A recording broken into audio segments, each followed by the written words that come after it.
at ringside for this matchup. And we're underway. It's go time. Marc-Andre Barrio, familiar face in the corner of Ivanieldo Mettendaf. Looks like Stewart's trying to set up that right hand. Looks like he sees something already.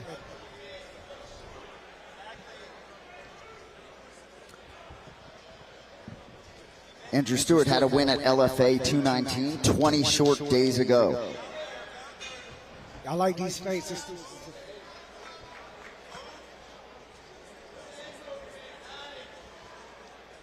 These two sizing each other up a little bit more tempered pace than we had in our previous bouts. There you see the right up top by Andrew Stewart. Goes a little body work. He's invested into the body early, which is great. It'll pay dividends later on.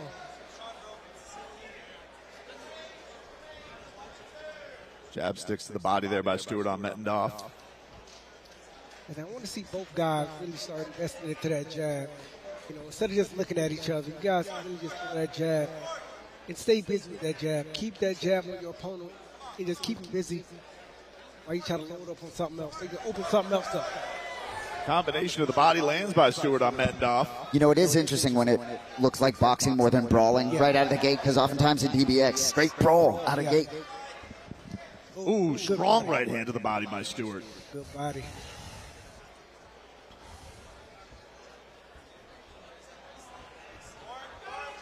He's trying to change up his look a little bit. He's throwing a few jabs, throwing the right hand to the body. He's trying to check a lot of different areas within his opponent to see if he can try to open something up. Just over a minute left here in our opening round.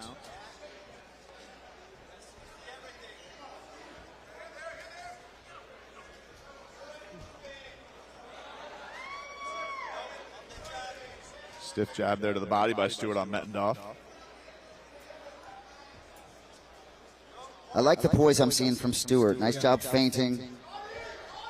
As we mentioned, he's got a lot of fans in the building. You know he wants to put on a show, so still looking for that opportunity, but doesn't want to force it. Mettendaf looks like he's trying to keep his range. He's keeping that left hand out there just so he can try to keep his range a little bit. To see if he can set something up and probably try to bring that right hand down the pipe just like that. Stewart able to get out of the way. Like to see Mettendaf get a little more active. Use that jab, use that reach advantage a little bit.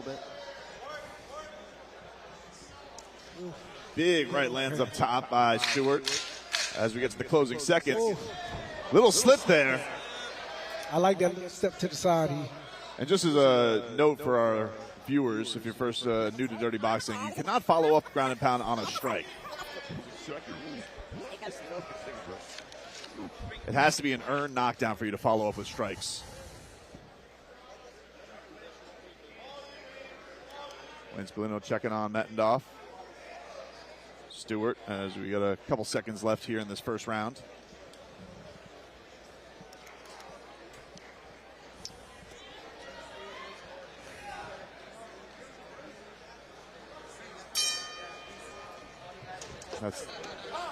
That's the end of round one. A little confusion. We're going to neutral corners, boys. Slow it down.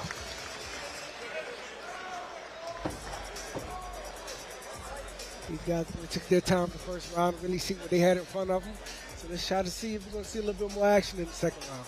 Bryan, right, let's go over to you. What did you see in that first round there? Well, you got Mettendaf is standing in more of an upright stance, more what you're going to see in a Thai fight. You've got Stewart where his stance is wider, lower, more mobile. That's why he's able to hit the body and move in and out. Mettendaf's really just going to be able to counter from the stance that he's got. But Stewart's playing a good game. He's yo-yoing, coming in, hitting the body, coming upstairs. I would like to see both of them utilize the rules a little bit more. We're not seeing elbows. Mettendaf's really just looking for the big counter. Stewart's picking him. Thank you, Bryan. Bryan Wright joining us here for the first time with the Dirty Boxing broadcast. I can't help but wonder if these guys were watching in the back, saw the previous fight, these guys just completely gassed and really feared that. Getting set for our second round here. Yes, it looks like he's not even breathing, boys. Yeah. Let's see if we got a little bit more action in the second round. Tries to work that body quick and then go up top with the right. That one was strong and landed by Stewart on Mettendaf. Such an athlete, Stewart. Footwork. There you go. Now he's stabbing down low. Working that body, little hook gets through, and then he goes up top with a little 1-2. There you go. Stiff jab lands for Stewart. He's invested in that body early. And great thing with Stewart that I like, that he's moving around his opponent to try to keep his feet moving to make sure that Mettendaf can't sit down with any type of real power. So he's just keeping him moving a little bit, keeping his feet moving. He's circling around a little bit. He's tapping up top. He's tapping up top, and he's stabbing down low. Mettendaf had some heat on that hook, but then Stewart coming back with a right. Another sweeping hook there by Mettendaf. It's nothing but air. Everything Mettendaf throwing, just one shot, no combinations. There you go. Stewart is moving. Stewart is moving and stabbing down low. I think he's trying to set up for that overhand right. There you go. Just like that. He's keeping his feet moving. He's going around. He does have some range that he's got to cover. He got Mettendaf showboating a little here. Tell him to hit him. Don't get sucked into that trick. Stick to the game plan. Flicks that jab and dares him to throw that right hand. Oof. Comes up top with some heat. Oof. Andrew Stewart chases him to the corner. Mettendaf gets out of the way. Nasty right hand. Mettendaf gets his mouthpiece back. Points to the canvas. Mettendaf looks like he's getting a little bit more confident, boy. Yeah. That strong jab gets through by Stewart. Then he goes back to the body. Keeps paying dividends of that body, Andre. He's steady. He's steady investing in that body early. You know, like I said, hopefully it's going to pay them dividends later on.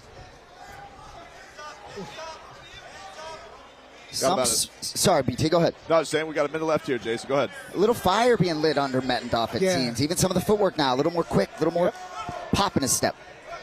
Certainly needs to get going. Yeah, still not throwing a lot of volume. Yeah. And even when he was trying to sort of show, get in the middle of the ring, he's asking Stewart to throw at him rather than throwing. It looks like Stewart is trying to set up for that overhand right. He's stabbing down low. He's moving side to side. He's trying to keep his feet moving. And he's always moving to the right. That lets me know that he's trying to set him up for an overhand right coming across the top. Brian Wright alluded to it, but right out of the gate, this has probably felt like the most straight-looking boxing match we've seen in 4 DBX cards, Brent. Certainly in the men's division, I would agree. Jason. But you got a very smart opponent here. Right gets through, he knocks out the mouthpiece. Just like I said, came over with that right hand. He kept moving him to the right side just to get over with that overhand right. Stewart lands another one up top. There you go. That is the way for Stewie to close that round and make a statement, Andre Berto. There you go. Just like I said, he kept walking him to the right-hand side. He just stayed patient. He kept stabbing him down low and up top just to line him up with that overhand right. And as you can see, he hit him right on the button.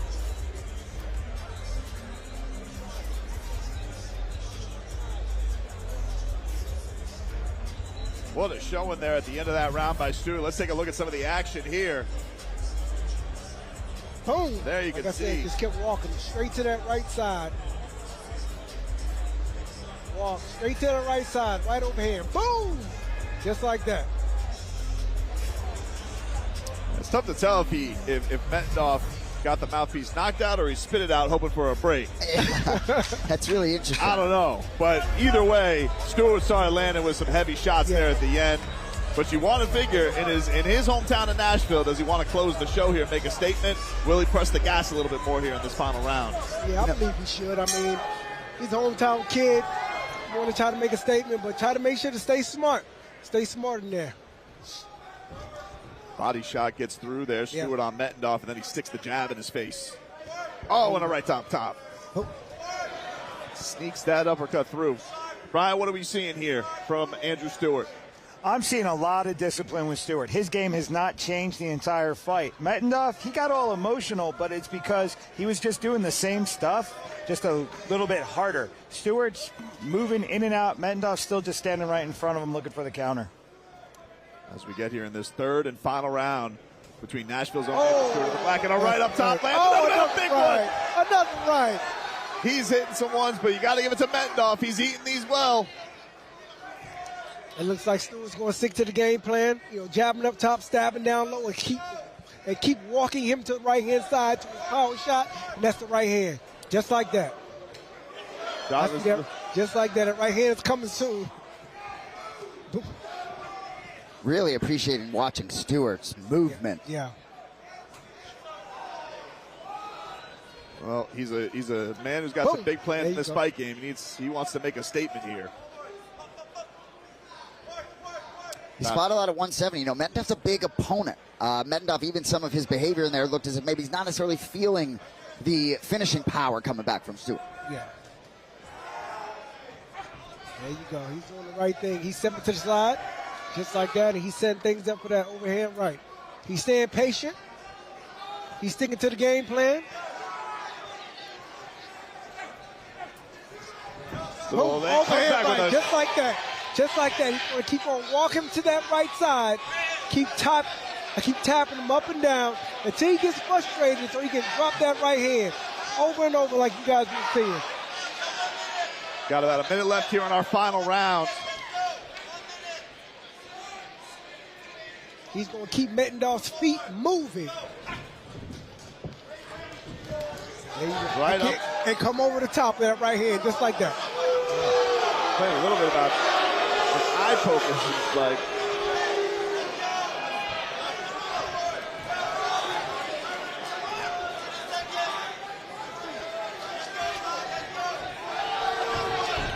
Seconds left here in this matchup. But the thing with Mettendaf too, you can see he's not experienced to cut off the ring. When you have a guy that keeps walking like that, you need to be able to know how to cut that ring off and be able to force your presence on him without following him around the ring all night.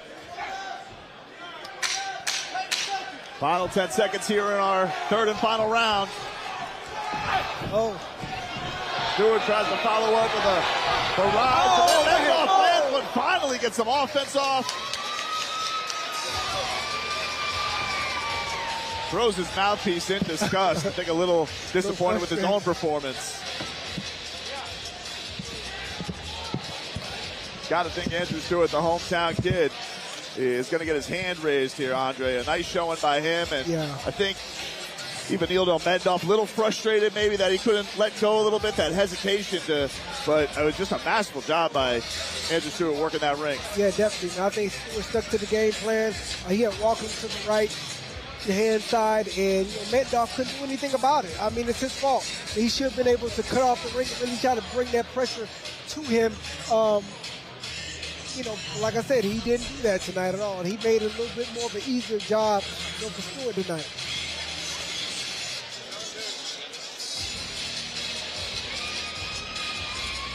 Seeing some of the replay action here.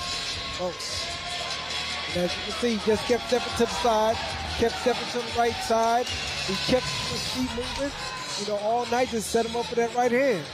A nice showing by both these two as we go the distance once again. As Andre Berto gets welcomed by the GOAT, John Jones, here in the building. Cowboy hat and all. Let's send it up to Michael Hansen and make this one official. Let's go. Ladies and gentlemen, after 3 rounds of action, we go to the scorecards. And all 3 judges score this fight 30-27 for your winner by unanimous decision, Stewie Andrew Stewart.